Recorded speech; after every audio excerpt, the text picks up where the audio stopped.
Hello everyone, आज हम gravitational के बारे में पढ़ेंगे यानी गुरुत्वाकर्षण के बारे में। गुरुत्वाकर्षण के बारे में बहुत सारी चीज़ों को कवर करना है।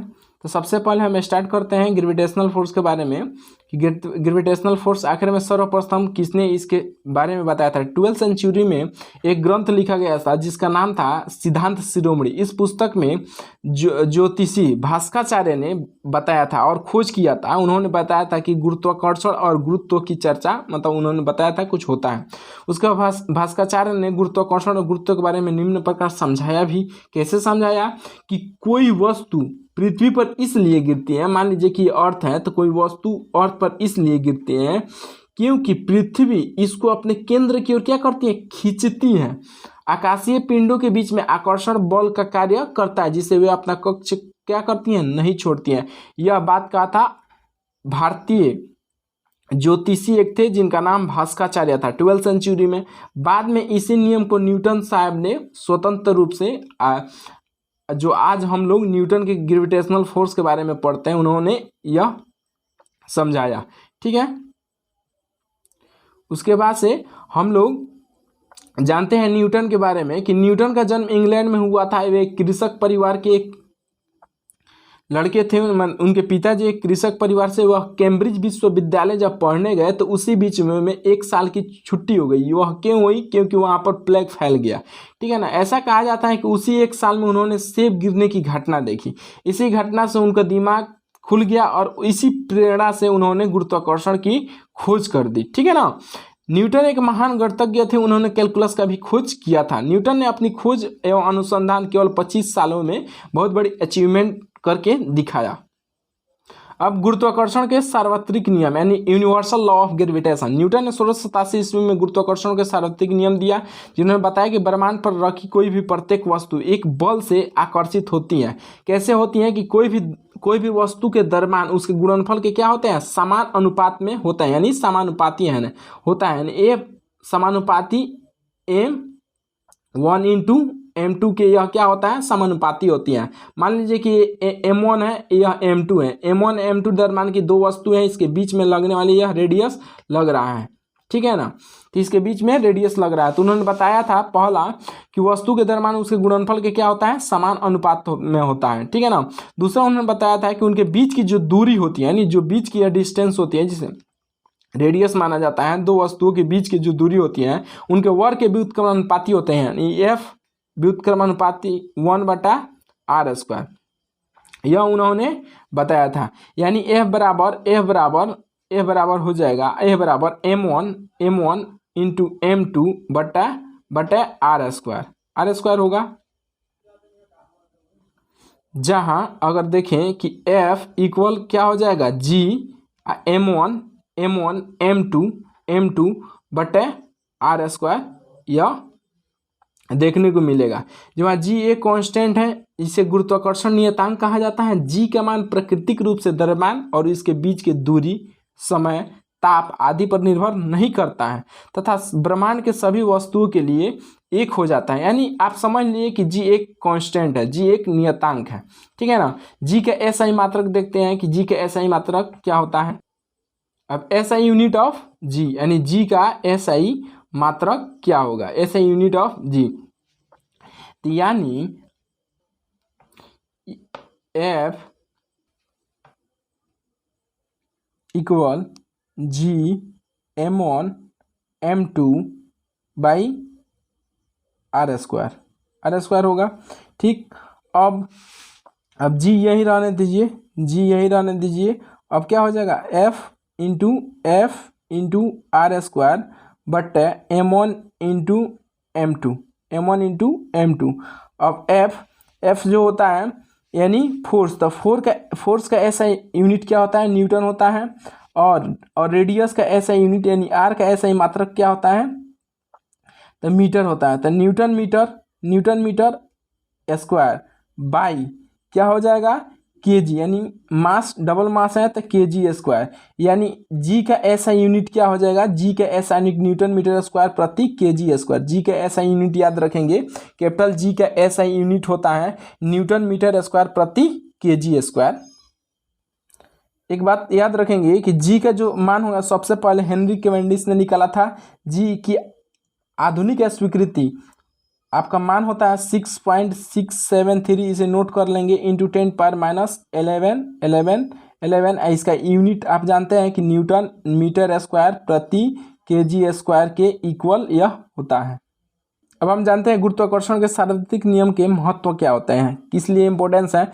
तो गुरुत्वाकर्षण जो बल होता है, गुरुत्वाकर्षण बल के ही कारण हम पृथ्वी से क्या होते हैं, बंधे रहते हैं, अन्यथा हम पृथ्वी से दूर भागते जाते हैं। ग्रेविटेशनल फोर्स के कारण हम बंधे रहते हैं। चंद्रमा पर पृथ्वी का गुरुत्वाकर्षण बल होता है, बल आवश्यक अभिकेंद्र बल प्रदान करता है, जिसके कारण चंद्रमा पृथ्वी की ओर एक वृत्ताकार पथ पर घूमता रहता है। ठीक इसी प्रकार अन्य ग्रह के उपग्रह भी उनकी परिक्रमा करते रहते हैं। यानी आपका यह बीच में अर्थ हो गया और उसके बाद से इसके चारों तरफ, यानी अर्थ के एक उपग्रह क्या है, चांद है। तो अर्थ के उपग्रह चांद है, या चांद जो है ये अर्थ के चारों तरफ क्या होता है, मूविंग यानी घूमता रहता है। पृथ्वी पर सूर्य का गुरुत्वाकर्षण जो बल होता है, पृथ्वी को सूर्य के चारों ओर अपनी कक्षा पर घूमते रहने के लिए आवश्यक केंद्र बल देता है। ठीक इसी प्रकार अन्य ग्रह भी सूर्य की परिक्रमा करते रहते हैं। आप जानते हैं कि सन की परिक्रमा सभी ग्रह करते हैं। पृथ्वी हो गया, उसके बाद से बुध हो गया, शुक्र हो गया, जितने भी ग्रह हैं यह सन की परिक्रमा करते रहते हैं।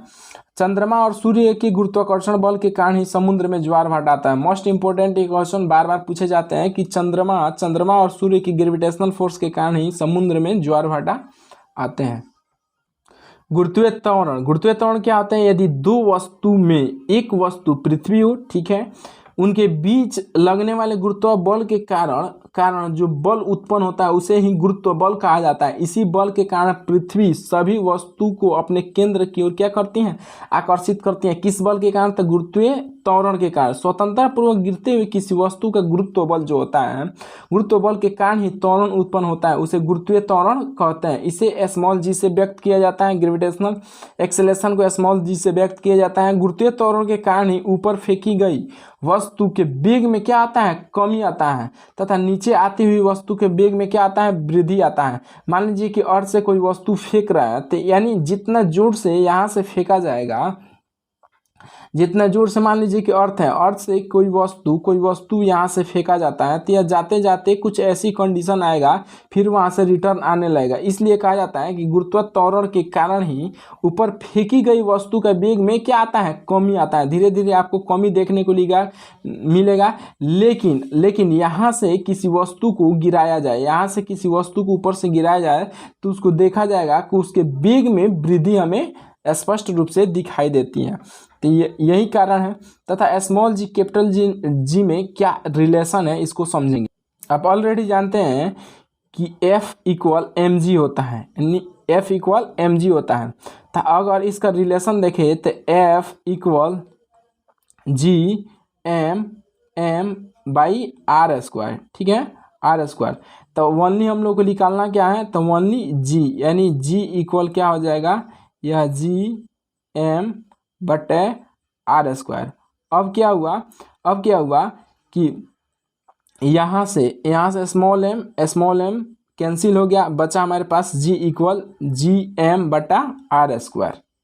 यह इसका कैपिटल जी और स्मॉल जी का रिलेशन। इसे याद रखेंगे कि स्मॉल जी का ग्रेविटेशनल नियतांक कैपिटल जी पृथ्वी के दरम्यान m तथा इसके त्रिज्या r पर निर्भर करता है। हवा का प्रतिरोध नगण्य रहने पर गुरुत्व के अधीन गिरने वाली वस्तु हल्की या भारी हो सकती है, क्योंकि त्वरण क्या होता है, समान होता है। इस बात को याद रखेंगे। स्मॉल जी का मान 9.8 मीटर प्रति सेकेंड स्क्वायर होता है। स्मॉल जी का मान 9.8 मीटर प्रति सेकेंड स्क्वायर। यहाँ देखेंगे तो यहाँ इसको फाइंड किया गया है 9.8 मीटर प्रति सेकेंड स्क्वायर, यानी स्मॉल जी का यह मान निकाला गया है। यानी ऑलरेडी आपका जी का मान है जो ऑलरेडी बता दिया गया है, इतना होता है, ठीक है ना। उसके बाद से रेडियस का मान है, एम का मान है, यानी मास का मान है। उसके बाद से यह पुट वैल्यू हो गया जी, इस पर जी इक्वल कैपिटल gm/r² पर यह वैल्यू पुट हो गया। यह आपका स्मॉल जी का मान यहाँ फाइंड हो गया। अब देखते हैं small G and capital G में डिफरेंस। तो जी जो है कैपिटल जी, यह सार्वत्रिक नियतांक है जिसका मान वस्तु के प्राकृतिक द्रव्यमान तथा उसके बीच की दूरी, समय पर आदि पर निर्भर नहीं करता है। यह बता दिए हैं क्योंकि ब्रह्मांड के सभी वस्तु जी के समान मान रहता है। इसके विपरीत अगर देखा जाए तो स्मॉल जी का मान इस सभी पर, जैसे चंद्रमा, सूर्य, मंगल ग्रह इत्यादि पर भिन्न भिन्न होता है। ग्रेविटेशनल फोर्स जी का मान में क्या कोई परिवर्तन होता है? तो ग्रेविटेशनल फोर्स जो होता है तो पृथ्वी के सतह से ऊपर जाने पर जी का मान घटता जाता है। यह एक परिवर्तन होता है कि जैसे जैसे यह ऊपर जाएगा इसका मान क्या होगा? घटता जाएगा।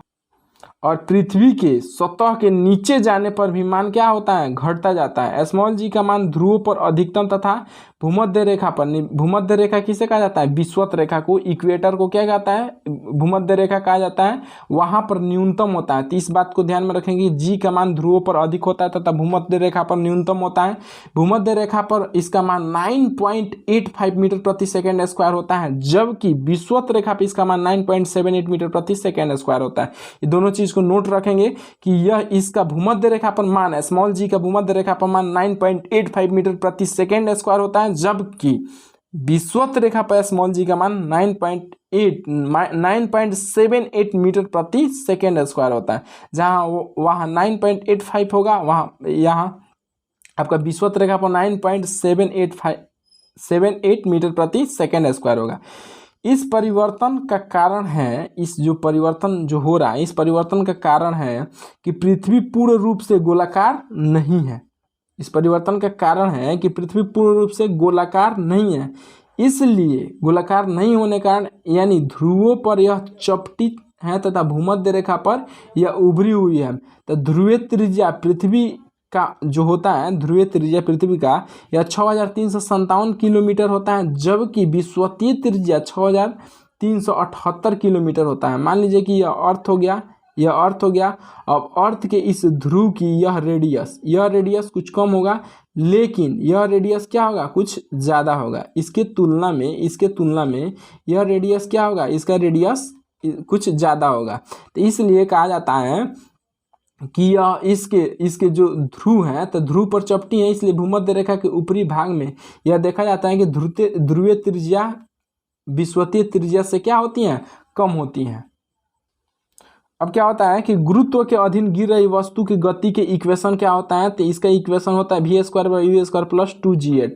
अगर देखा जाए कि इसका नीचे की ओर गति के लिए यह समीकरण प्राप्त हुआ है, जबकि ऊपर की ओर गति के लिए यह समीकरण प्राप्त हुआ है कि u² v² इक्वल क्या हो जाएगा? u² माइनस 2gh होगा। जबकि यह नीचे की ओर समीकरण की दिखा रहा है कि ऊपर गति के लिए निम्न समीकरण प्राप्त होता है, नीचे गति के लिए यानी नीचे गति के लिए यह समीकरण प्राप्त होगा, जिसमें प्लस लगा होगा यह नीचे गति के लिए है, और जिसमें माइनस लगा रहेगा यह ऊपर गति के लिए आपका दर्शाया गया है। अब समझते हैं वेट यानी भार क्या होता है। तो किसी वस्तु को पृथ्वी जिस बल से अपने केंद्र की ओर आकर्षित करती है उसे गुरुत्व बल कहा जाता है। पृथ्वी वस्तु का भार पृथ्वी द्वारा उस वस्तु पर लगाए गए गुरुत्व बल के बराबर होता है। भार को it is denoted by W से इसे सूचित किया जाता है, यानी W बराबर mg होता है। भार का मात्रा क्या होता है? न्यूटन होता है। वस्तु का भार, अगर वस्तु का भार निकालना हो तो 1/6 यानी उसी वस्तु का पृथ्वी पर 1/6 होता है। वहीं चंद्रमा पर गुरुत्वीय त्वरण का मान पृथ्वी के मान का 1/6 गुना होता है। इस बात को ध्यान में रखेंगे कि पृथ्वी के मान का चंद्रमा पर कितना होता है? 1/6 गुना होता है। द्रव्यमान और वेग में क्या क्या अंतर है? तो द्रव्यमान वस्तु के द्रव्य की मात्रा बताता है। द्रव्यमान जो होता है वस्तु के द्रव्य की मात्रा बताता है, जबकि भार जो होता है पृथ्वी द्वारा वस्तु पर पृथ्वी के केंद्र की ओर लगे गुरुत्व बल के बराबर होता है। देखिए यहाँ जो द्रव्यमान होता है केवल परिमाण बताता है, जबकि यह अदिश राशि है, जबकि भार जो है यह सदिश राशि है। यह दिशा और परिमाण दोनों बताता है। जो यह क्या है? भार इसका परिमाण और दिशा दोनों होता है, यह सदिश राशि है, जबकि द्रव्यमान केवल परिमाण बताता है, इसलिए यह एक अदिश राशि है। द्रव्यमान जो होता है द्रव्यमान की दंड तुला से मापा जाता है। किससे मापा जाएगा? दंड तुला से। जबकि भार जो होगा कमानीदार तुला से मापा जाएगा। द्रव्यमान का SI मात्रक जो होता है वह kg किलोग्राम होता है, जबकि भार का SI मात्रक न्यूटन होता है। स्थान परिवर्तन में द्रव्यमान नहीं बदलता है, जबकि स्थान परिवर्तन में भार बदल जाएगा। यदि कोई भार की वस्तु, मान लीजिए कि 5 केजी की वस्तु इसका स्थान परिवर्तन कर दिया जाए तो यह 5 केजी की ही होगा। लेकिन यदि भार को देखा जाए तो यह क्या हो जाएगा, जबकि स्थान परिवर्तन होगा तो भार बदलेगा। देखिए केपलर साहब क्या कहे थे, केपलर साहब ने बताया था कि सूर्य के चारों ओर जो गति करने वाले ग्रह होते हैं, ग्रह के लिए 3 नियम प्रतिपादन किया था केपलर साहब ने। पहला नियम है, केपलर का प्रथम नियम था कि इन्होंने बताया था कि सभी जो होते हैं ग्रह सूर्य के चारों ओर एक दीर्घवृत्ताकार कक्षा में क्या करते हैं, परिक्रमा करते हैं, तथा कक्षा के एक फोकस पर सूर्य की स्थिति रहता है। कक्षा के एक फोकस पर सूर्य की स्थिति रहता है। केपलर का द्वितीय नियम यह कहता है कि किसी भी ग्रह को सूर्य से मिलाने वाली रेखा जो होती है वह समान समय में समान क्षेत्रफल क्या करती हैं, तय करती हैं। केपलर द्वारा दूसरा नियम भी बताया गया था कि कोणीय संवेग संरक्षण के नियम पर यह इसका दूसरा नियम आधारित होता है।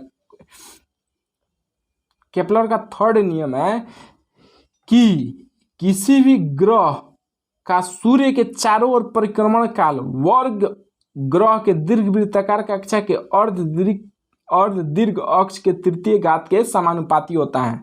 यानी t² के समानुपाती क्या होगा, यह r का तृतीय घात के यह क्या होगा, समान अनुपात में होगा। केपलर के तीसरा नियम से यह स्पष्ट पता चलता है कि जो ग्रह होता है, यानी ग्रह कौन होता है, तो सूर्य से जितना दूर ग्रह होता है उसका परिक्रमण काल उतना ही क्या हो जाएगा, अधिक होगा सूर्य से। इसका तीसरा नियम है, यह स्पष्ट बताया है कि सूर्य से जितना दूर कोई भी ग्रह होगा उसका परिक्रमण काल यानी परिभ्रमण काल अगर देखा जाए, परिभ्रमण काल वह क्या होगा, उतना ही अधिक होगा। इसको आप नोट करते जाएंगे। लिफ्ट में यदि व्यक्ति का भार W इक्वल m इंटू जी प्लस हो या माइनस हो ए हो, तो यह जी तो जानते हैं ग्रेविटेशन गुरुत्वीय त्वरण है, ये क्या है, लिफ्ट का एक्सेलरेशन है, m क्या है, उस व्यक्ति का जो लिफ्ट में बैठा है उसका द्रव्यमान है।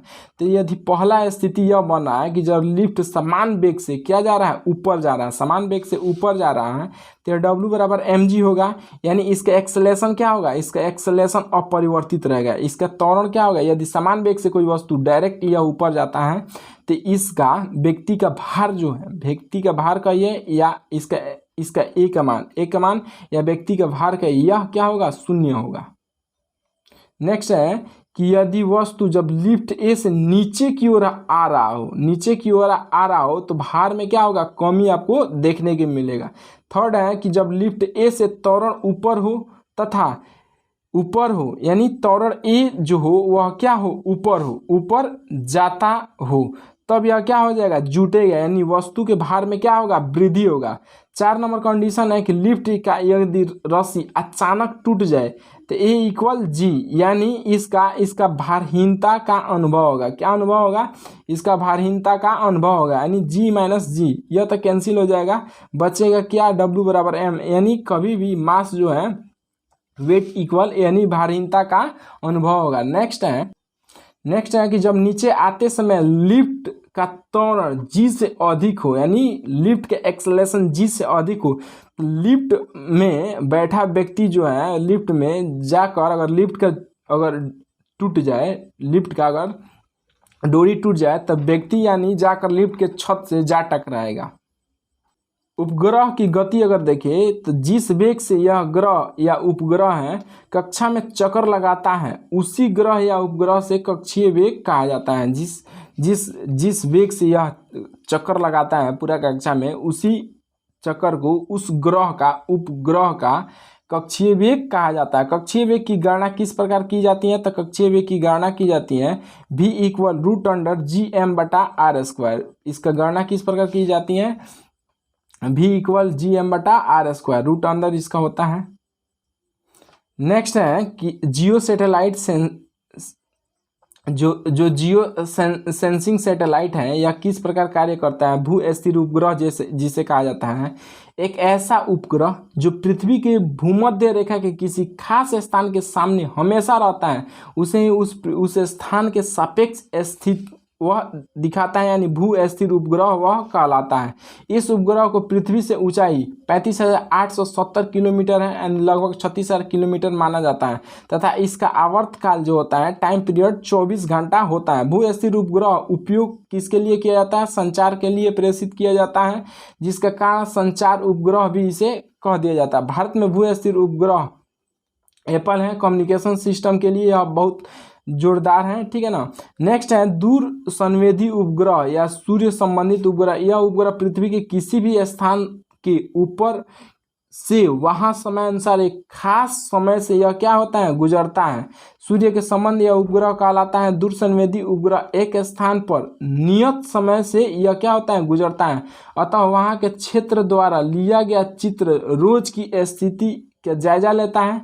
यही जायजा हमें किसका बताता है कि डेली शहर जो सूचना मिलता है कि यहाँ बारिश होने वाला है, चाहे जो भी आपका मिलता है, इंफॉर्मेशन मिलता है, इसी सैटेलाइट के अकॉर्डिंग मिलता है। उसके बाद भारहीनता का अनुभव कृत्रिम उपग्रह के अंदर होता है। किसी भी उपग्रह पर हमेशा जो त्वरण होता है पृथ्वी के केंद्र की ओर लगता है तथा उसमें रखी हुई वस्तु अथवा मानव आभासी भार उसका क्या होता है? 0 होता है। उस पर लगने वाले संपूर्ण गुरुत्वीय त्वरण जो होता है, गुरुत्वीय बल जो होता है, घूमने के लिए अभिकेंद्र बल का क्या कार्य करता है? किसका कार्य करता है? तो अभिकेंद्र बल का कार्य करता है। भारहीनता का प्रभाव क्या होता है? तो पृथ्वी पर स्थित मानव खाना खाते हैं तो कंठ के नीचे ग्रेविटेशनल फोर्स के कारण, गुरुत्व बल के कारण ही खाना क्या होता है? खींचा चला जाता है। परंतु कृत्रिम उपग्रह के अंदर मानव को खाना खाने में क्या होती है? दिक्कत होती है। यही भारहीनता के क्या है? प्रभाव है। एक गिलास में रखा पानी पृथ्वी पर लटकने पर क्या होता है? पानी गिर जाता है, लेकिन वहीं अगर आप ऊपर जाएंगे यानी मंगल ग्रह पर जाएंगे, चांद पर जाएंगे, तो उलटने पर पानी क्या होगा? नहीं गिरेगा, ठीक है। यही इसका प्रभाव होता है अर्थ पर कि उपग्रह के अंदर आर्किमिडीज का उत्प्लवन बल कार्य नहीं करता है, जबकि अर्थ पर कार्य करता है। उपग्रह के अंदर ऊपर नीचे का भेद नहीं है। वस्तु को छोड़ देने पर वह नीचे नहीं गिरता है। कहाँ? किसी भी आपका चांद हो गया चाहे मंगल हो गया, उपग्रह के अंदर सरल लोलक घड़ी जो होता है वह बंद हो जाता है। उपग्रह के अंदर जो होता है वह घड़ी क्या होता है? सरल लोलक वाली घड़ी क्या होता है? ऑफ हो जाता है। प्लायन वेग क्या होता है? तो किसी ग्रह या आकाशीय पिंड के गुरुत्वाकर्षण के प्रभाव से भाग जाने के लिए जितना न्यूनतम वेग की आवश्यकता होती है उसे उस ग्रह के आकाशीय पिंड के लिए प्लायन वेग कहलाता है। प्लायन वेग क्या है? तो किसी ग्रह के आकाशीय पिंड के गुरुत्वाकर्षण के प्रभाव से भाग जाने पर उसी वस्तु के जितना वेग आवश्यक होता है वहीं उस ग्रह का क्या होता है? आकाशीय पिंड के लिए प्लायन वेग कहलाता है। पृथ्वी का प्लायन वेग कितना होता है? तो v बराबर √2 gm/r होता है। यानी प्लायन वेग का परिमाण छोटी वस्तु के द्रव्यमान पर निर्भर कभी नहीं करता है। यह भ्रम में मत रहिएगा कि प्लायन वेग का जो परिमाण होता है वह द्रव्यमान के त्रिज्या के अनुपात के समानुपाती होता है। ऐसा कुछ नहीं। प्लायन वेग का मान उपग्रह के कक्षीय चाल का √2 गुना होता है। अतः उपग्रह के चाल का √2 गुना कर देने पर वह अपनी कक्षा के प्लायन वेग कर पाएगा। पृथ्वी के सतह के लिए प्लायन वेग का मान 11.2 किलोमीटर प्रति सेकेंड होता है। कितना होता है? 11.2 किलोमीटर प्रति सेकेंड होता है। चंद्रमा पर वायुमंडल नहीं होने के कारण क्या होता है?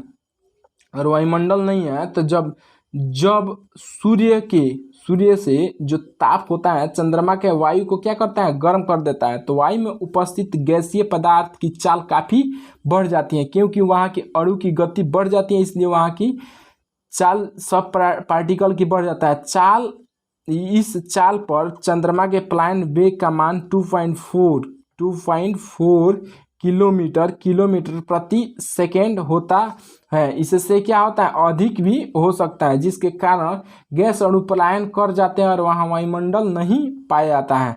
समझ में आ गया कि चंद्रमा पर वायुमंडल क्यों नहीं पाया जाता है? इसी पार्टिकल की वजह से वहाँ पर कोई भी अणु वहाँ पर कोई भी वायुमंडल नहीं पाया जाता। अब जानते हैं ब्लैक होल के बारे में, जिसको कृष्ण पिंड कहा जाता है। जब अत्यधिक आपसी ग्रेविटेशनल फोर्स यानी गुरुत्व बल के कारण पृथ्वी क्या होता है, पृथ्वी के कारण पिंड जो होता है वह सिकुड़ जाता है। उसका ही द्रव्यमान क्या होता है, समान रहता है, परंतु त्रिज्या क्या होती है, घट जाती है। तो उसे ही प्लान वेग का मान बढ़ता जाता है। इससे यानी तारों के जीवन जो है वह अंतिम अवस्था में क्या हो जाता है, घटता जाता है। इस क्रम में एक स्थिति ऐसी आती है कि जब प्लान चाल का मान प्रकाश की चाल से, यानी प्रकाश की चाल कितना होता है 3.10 × 8 मीटर प्रति सेकेंड स्क्वायर से अधिक होता है। तो ऐसी स्थिति में प्रकाश के पिंड पर जाता है, लेकिन गुरुत्व बल को पार कर हमारी ओर नहीं आ पाता है। इसी इसी जो पिंड होता है, पिंड को कृष्ण पिंड या ब्लैक होल के नाम से जाना जाता है। एक बार और ध्यान से देखेंगे कि इस क्रम में अगर देखा जाए तो जब प्लायन वेग का मतलब प्लायन चाल का जो मान होता है वह प्रकाश की जो चाल होता है वह 3.8 मीटर प्रति सेकेंड से क्या होता है, अधिक होता है। ऐसी स्थिति में प्रकाश जो होता है पिंड पर जाता है, लेकिन ग्रेविटेशनल गुरुत्व बल को पार कर हमारी आंखों तक नहीं आ पाता। इसी पिंड को कृष्ण पिंड या ब्लैक होल के नाम से जानते हैं। जैसे सभी जो तारे होते हैं अपने जीवन में क्या होते हैं, अंतिम अवस्था में कृष्ण पिंड में क्या होते हैं, परिवर्तित हो जाते हैं। यानी सभी तारे जीवन के अंतिम अवस्था में कृष्ण पिंड में क्या होता है, डाइवर्ट हो जाता है, यानी परिवर्तित हो जाते हैं। यहाँ न्यूमेरिकल्स की बहुत सारी प्रॉब्लम्स हैं, इसको हम एक एक करके बनाएंगे, ठीक है ना। या आप इसको स्क्रीनशॉट ले लीजिए, इसे आप बनाइएगा। उसके बाद से इसको भी हम एक एक करके सब न्यूमेरिकल्स को कवर करेंगे। उसके बाद से हम क्वेश्चन देखेंगे, जो क्वेश्चन अभी बताया गया है इसी के वेस्ट या क्वेश्चंस एक एक हम लोग कंप्लीट करेंगे। तो आइए इसको समझते हैं क्वेश्चंस को। पहले ग्रेविटेशन के यानी गुरुत्वाकर्षण के क्वेश्चंस है। निर्वात में यानी स्वतंत्रता पूर्वक, जिसे फ्री ऑल कहा जाता है, गति करते हुए किसी पिंड का क्या होती है, चाल समान हो जाती है। अभी बताएं कि उसका चाल कभी भी समान नहीं होगा, लेकिन उसका एक्सेलेरेशन होगा वह समान हो जाएगा, क्योंकि फ्री ऑल की बात कर रहे हैं। यानी स्वतंत्रता पूर्वक गति करते हुए पिंड गति करते हुए सभी पिंड का एक्सेलेरेशन क्या हो जाएगा, समान हो जाएगा। तो इसका आंसर क्या हो जाएगा, बी हो जाएगा। ना कि वेग समान होगा, बल बराबर होगा और चाल समान होगा। हमेशा समान क्या होगा, तो हमेशा एक्सेलेरेशन यानी त्वरण समान होगा। दो कणों के बीच ग्रेविटेशनल फोर्स यानी गुरुत्वाकर्षण बल होता है। उनके बीच के दूरी के समानुपाती नहीं होता है, वर्ग के समानुपाती नहीं होता है, वर्ग के व्युत्क्रमानुपाती होता है। सेकेंड नियम बताए थे कि एफ इसके किसके व्युत्क्रमानुपाती, उनके रेडियस की, यह क्या होता है, व्युत्क्रमानुपाती होता है। यानी गुरुत्व बल होता है इनके बीच की दूरी, यानी गुरुत्व बल होता है, बताए थे कि दो वस्तु m1 और m2 हैं, उनके बीच की दूरी रेडियस जो होता है वह क्या होता है, उनके बीच की दूरी उन गुरुत्वाकर्षण बल के बराबर होता है। यानी उसके वर्ग के क्या होता है, व्युत्क्रमानुपाती होता है। यानी दो पिंड के बीच गुरुत्वाकर्षण बल होता है, निम्न में से किस पर निर्भर नहीं करता है। यहाँ पर ध्यान देंगे कि निर्भर नहीं करता है।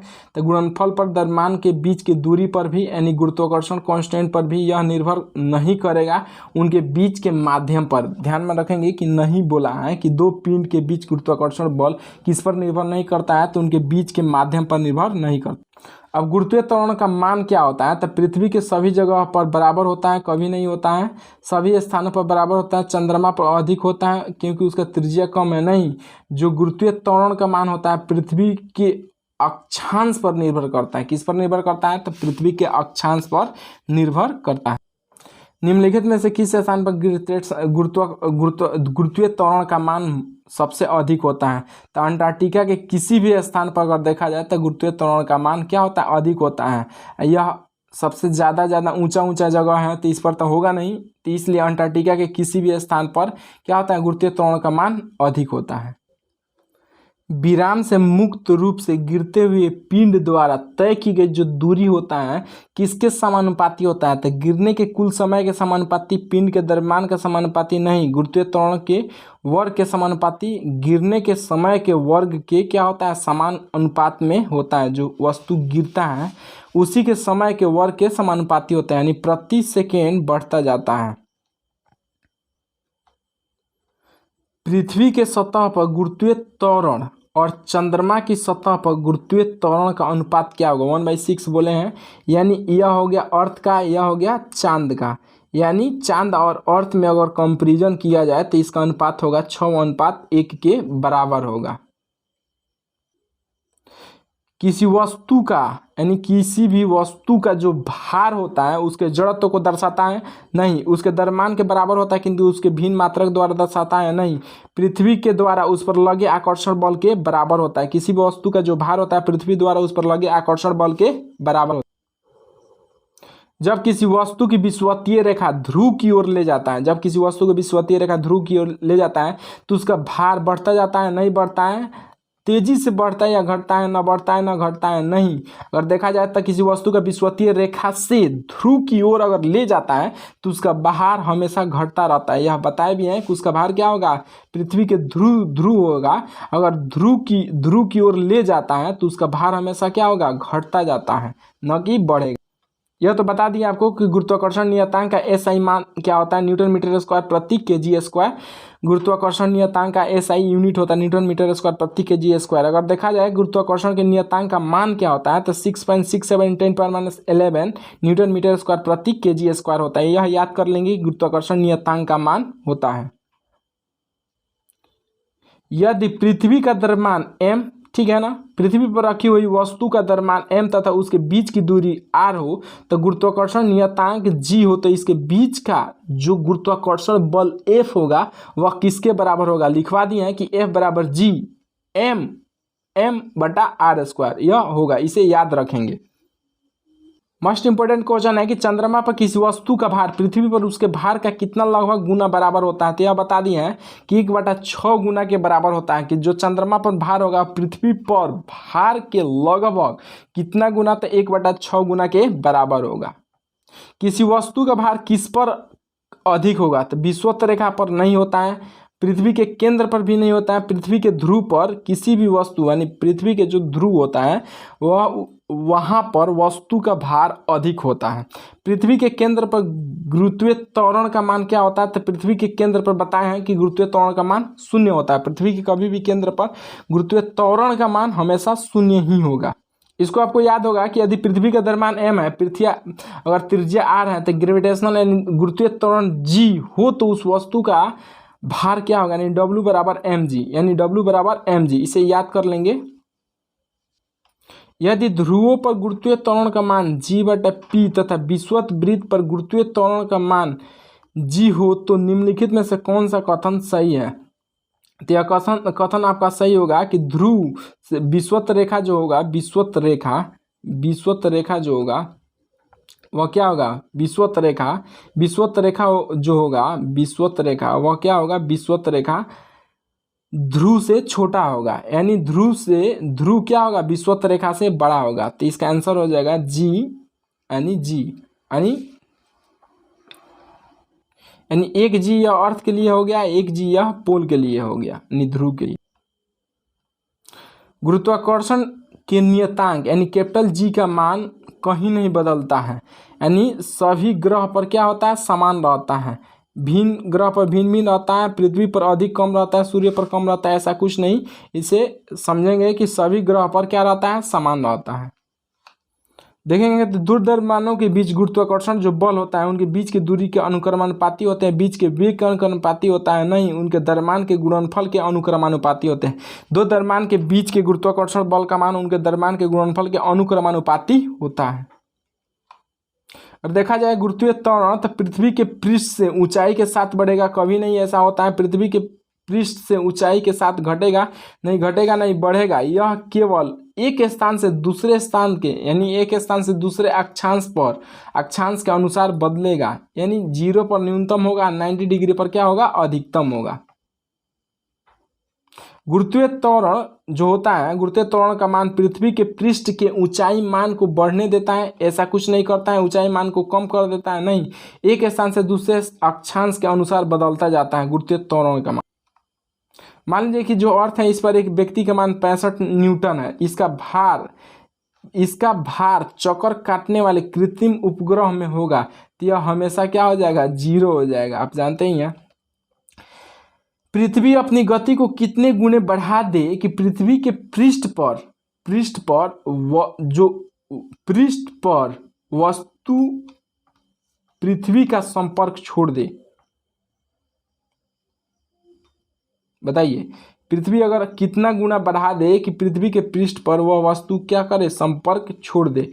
तो 17 गुना अगर पृथ्वी अगर बढ़ा दे रहता है अपनी गति को, पृथ्वी 17 गुना अगर अपनी गति को तेज कर देता है तो उस पर वस्तु जो है पृथ्वी के संपर्क में वह क्या हो जाएगा, छोड़ देगा। लिफ्ट पर एक मनुष्य खड़ा है तो लिफ्ट का समरूप वेग ऊपर जा रहा है तो वह आदमी का वजन कैसा मालूम पड़ेगा, बढ़ता हुआ मालूम पड़ेगा, घटता मालूम पड़ेगा कि अपरिवर्तित रहेगा। वह व्यक्ति का मान जो है उस वेग से ऊपर जब जा रहा है तो व्यक्ति का वजन अपरिवर्तित रहेगा। ग्रह चलता है गुरुत्वाकर्षण बल से। ग्रह कभी भी किससे चलता है, गुरुत्वाकर्षण बल से, क्योंकि अभिकेंद्र बल प्रदान करता है, इसलिए ग्रह कभी भी चलेगा तो गुरुत्वाकर्षण बल से ही चलता है। ग्रह की बात हो गई तो लेकिन उपग्रह कैसे चलता है, तो पृथ्वी के गुरुत्वाकर्षण आकर्षण के कारण ही ग्रह इसके मतलब उपग्रह चलता है, न कि अनुदैर्ध्य बल, दोनों के कारण इनमें से कोई नहीं। यदि पृथ्वी पर वायुमंडल न हो तो दिन की अवधि क्या होगी, बढ़ जाएगी कि अपरिवर्तित रहेगी कि घट जाएगी। अगर वायुमंडल ही न रहो तो पृथ्वी की क्या हो जाएगी, अवधि बिल्कुल घट जाएगी। 4-4 मिनट घटते घटते मान लीजिए कि ऐसे उसमें घटने की प्रवृत्ति अधिक दिखने को मिलेगा। अगर पृथ्वी घूमना बंद कर दे तो उसका वजन क्या होगा, बढ़ेगा। पृथ्वी की त्रिज्या आधी हो जाए तो उसका द्रव्यमान नहीं बदले तो दिन होगा 6 घंटा। यदि पृथ्वी की त्रिज्या आधी कर दी जाए तो उसका द्रव्यमान अगर नहीं बदले तो दिन कितना का होगा, 6 घंटा का।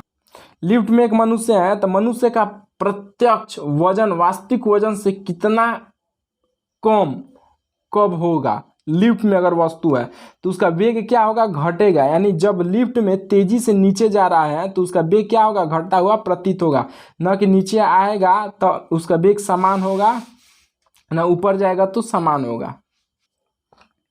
निम्नलिखित में से किसने न्यूटन से पूर्व ही बताया था कि सभी वस्तु गुरुत्वाकर्षण होती हैं, सभी वस्तु में, ब्रह्मगुप्त ने, जिसे भारतीय दार्शनिक भी कहा जाता है। किसी भी वस्तु का भार उस वस्तु के मतलब उस समय न्यूनतम होता है जब उसे रखा जाता है विषुवत रेखा पर। बताए हैं कि उसके केंद्र पर जैसे ही रखा जाएगा कोई भी वस्तु तो उसका जो भार होगा न्यूनतम होगा। आपको बताए हैं कि चंद्रमा पर वायुमंडल नहीं है। क्यों नहीं है, कि यहाँ पृथ्वी के पास है, सूर्य की परिक्रमा कर रहा है इसलिए नहीं, सूर्य की तो परिक्रमा करता नहीं, वह पृथ्वी सूर्य से प्रकाश पाता है इसलिए नहीं। यहाँ जो है चंद्रमा के सतह पर परमाणुओं का पलायन वेग उनके वर्ग के मध्य मूल्य से कम होता है, इसलिए चंद्रमा पर वायुमंडल नहीं पाया जाता है। कक्षा में अंतरिक्षयान में भारहीनता की अनुभूति के कारण क्या होता है, कक्षा में त्वरण बाहरी गुरुत्वाकर्षण के कारण बराबर होता है, इसलिए अभिकेंद्र त्वरण भी कहते हैं। एक भू उपग्रह अपने कक्ष में निरंतर गति करता रहता है, ठीक है ना। यह अभिकेंद्र बल के प्रभाव से होता है जो प्राप्त होता है उपग्रह से प्रेरित करने वाले रॉकेट इंजनों से नहीं, पृथ्वी के द्वारा उपग्रह पर लगने वाले गुरुत्वाकर्षण से भू उपग्रह जो है अपने कक्ष में निरंतर गति करता रहता है। अच्छा, भारहीनता क्या होती है, तो गुरुत्वाकर्षण की शून्य स्थिति को भारहीनता कहा जाता है। जिसे भारहीनता आप कह देते हैं आसानी से तो उसको हम कहा जाता है गुरुत्वाकर्षण की शून्य स्थिति भारहीनता कहलाती है। जब किसी वस्तु को पृथ्वी से चंद्रमा पर ले जाया जाता है तो उस वस्तु का भार क्या होगा, बढ़ेगा। पृथ्वी से चंद्रमा पर ध्यान में रखेंगे उसका भार घटता जाता है, क्योंकि पृथ्वी का मान से 1/6 क्या होता है, गुना होता है, इसलिए पृथ्वी के मान से उसका भार क्या होता है, घटता जाता है पृथ्वी से। अगर देखा जाए किसी पिंड का जो भार होता है पृथ्वी तल पर सब जगह समान होता है, कभी नहीं विषुवत रेखा पर अधिक होता है, नहीं मैदानों वाली पहाड़ वाली में अधिक होता है, नहीं ध्रुवों पर सर्वाधिक होता है। किसी पिंड का जो भार होता है ध्रुवों पर क्या होता है, सर्वाधिक देखने को मिलता है। पृथ्वी के पलायन वेग का मान कितना होता है, तो 11.2 किलोमीटर प्रति सेकेंड होता है, बताए हैं। गुरुत्वाकर्षण के सार्वभौमिक नियम का प्रतिपादन किसने किया था? तो न्यूटन ने किया था। भारहीनता की अवस्था में एक मोमबत्ती की ज्वाला का आकार कितना होगा? वही रहेगा। भारहीनता अगर यहाँ पर हो तो एक मोमबत्ती का जो ज्वाला होगा सेम वही रहेगा, ना कि कुछ बदलेगा, कुछ घटेगा, बढ़ेगा। तुल्यकारी उपग्रह घूमता है पृथ्वी के इर्द गिर्द, यानी पूर्व से पश्चिम की ओर, गलती है, उत्तर से दक्षिण की ओर, दक्षिण से उत्तर की ओर। इसे याद रखना पड़ेगा कि पश्चिम से पूर्व की ओर। तुल्यकारी उपग्रह जो होता है पृथ्वी के इर्द गिर्द कैसे घूमता रहता है? तब पश्चिम से पूर्व की ओर घूमता रहता है अर्थ के।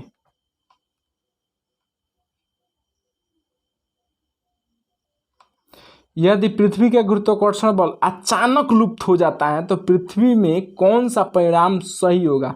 तो वस्तु का भार शून्य हो जाएगा परंतु द्रव्यमान नहीं होगा। मान लीजिए कि अगर अचानक गुरुत्वाकर्षण बल खत्म हो जाए तो वस्तु का भार तो शून्य हो जाएगा क्योंकि गुरुत्वाकर्षण बल खत्म हुआ है, लेकिन द्रव्यमान 5 किलो की वस्तु है, आप 65 किलो के हैं तो वहीं के वहीं रहेंगे। टेनिस खिलाड़ी के अगर देखा जाए तो गेंद मैदान की अपेक्षा किसी पहाड़ी पर अधिक ऊंचाई से उछलता है। क्यों? इसलिए होता है कि पर्वतों पर पृथ्वी का गुरुत्वाकर्षण त्वरण कम होता है। पर्वतों पर जो पृथ्वी का गुरुत्वाकर्षण देखा जाए कम होता है, इसलिए अत्यधिक ऊंचाई पर वह क्या होता है? ऊपर की ओर मतलब उछलता है। किसी अगर देखे तुल्यकारी उपग्रह की पृथ्वी की सतह से ऊंचाई लगभग कितनी होती है? तो 36,000 किलोमीटर होता है। अगर एक लिफ्ट की बात करें तो किसी व्यक्ति का प्रत्यक्ष भार वास्तविक भार से कम होता है जब लिफ्ट में जा रही हो तो त्वरण के साथ नीचे की ओर जाता है।